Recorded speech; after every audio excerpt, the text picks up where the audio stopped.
透过九大意识家族，认识自己是谁，明白自己的天命，自己的属性。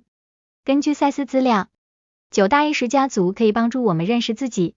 明白自己的天命和属性。每个意识家族代表着不同的思维、信念和行动方式。透过了解他们，我们可以更深入的了解自己的内在，找到自己的天命和使命，并发挥自己的潜能。例如，格拉玛大家族代表住建立社会体系的能力，苏马菲家族代表住原创性和教学能力，杜莫家族代表住医治能力，而特瑞芬家族则代表住帮助人们找到自己的天命和使命的能力。透过理解这些意识家族，我们可以更好的了解自己的个性、特质和天赋，从而发掘自己的潜能并实现自我实现。甲状心灵是一株植物，在许多方向散出它自己的种子，每个种子在不同的条件里长成一株新的植物。长成植物后，那些种子又进一步的散出新的变奏。从任何一株树上的一把种子可能掉在同样的后院里，而其他的可能被吹到树篱外才落地。这是对灵魂与转世最好的解释。灵魂不是一个萝卜一个坑，它有无限的延伸。这段赛斯的说法提供了一个比喻，用来描述心灵的本质以及转世的概念。它比喻心灵为一株植物，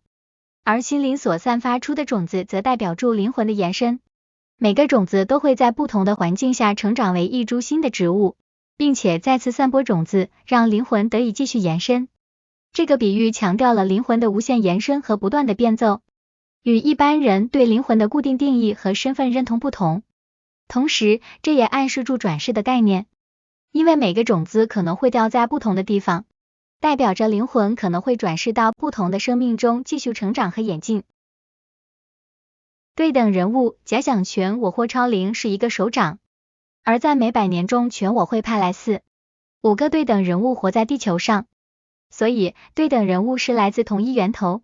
在大致一个范围100年中，地球各地内活在世上的人，就像一只手的手指。根据赛斯资料，对等人物是指来自同一源头，并在大致相同的时间范围内活在世上的人。他们被描述为全我或超灵的手指。这些人之间有着某种程度上的相似性和连结，可能具有共同的目的或使命，或者在其个人生命中经历类似的经验和转化。在100年的时间内，通常会有4到5个对等人物出现在地球上，并且他们的存在可以影响和塑造整个世界的演变。赛斯说，每个对等的自己会发展他的选择，而且觉得舒服的不论什么才能。所以，人类的所有潜能都会在每个个人经验里，以最开发了的方式实现。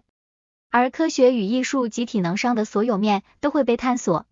这段资料讲述了赛斯的一个观点，每个人都有多个对等的自己，而这些对等的自己都会发展出不同的才能和潜能。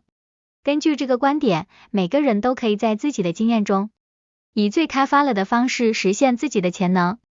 并且会探索科学、艺术和体能等方面的所有面。这个观点强调了人类的多样性和创造力，并且鼓励人们探索自己的潜能，以实现自我实现。宇宙永远在玩一个对称的游戏，生病是为了矫正失衡，不对称中寻求对称，给多少出去就回来多少，能量守恒。这是一个相当普遍的科学原理，称为能量守恒定律。简单来说，能量不能被创造或毁灭，只能转换形式或转移。这意味着宇宙中的所有能量总数保持不变，只是在不同的形式之间转换。例如，化学能转换为热能或电能。生物体中也是如此，身体失去平衡会引起疾病，这是身体自我调节的一种方式，以达到恢复平衡的目的。举例来说，当一个人身体出现疾病时，这可能是身体能量失衡的表现，如情绪不稳、营养不良、运动不足等。身体因此出现疾病是为了矫正这个失衡，让身体重新回到平衡状态。而当我们学会照顾好身体，如保持健康饮食、适度运动、积极面对生活等，身体的能量将得到平衡，疾病也就得到了治疗。另一个例子是，当我们给予他人爱与关怀时，这个能量也会回流回来，而不是单向的消耗。当我们付出关怀时，也会感受到他人的回应和支持。这样的循环会使我们和他人的关系更加稳固。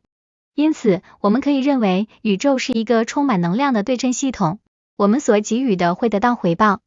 而这个回报也会让我们更加充实和满足。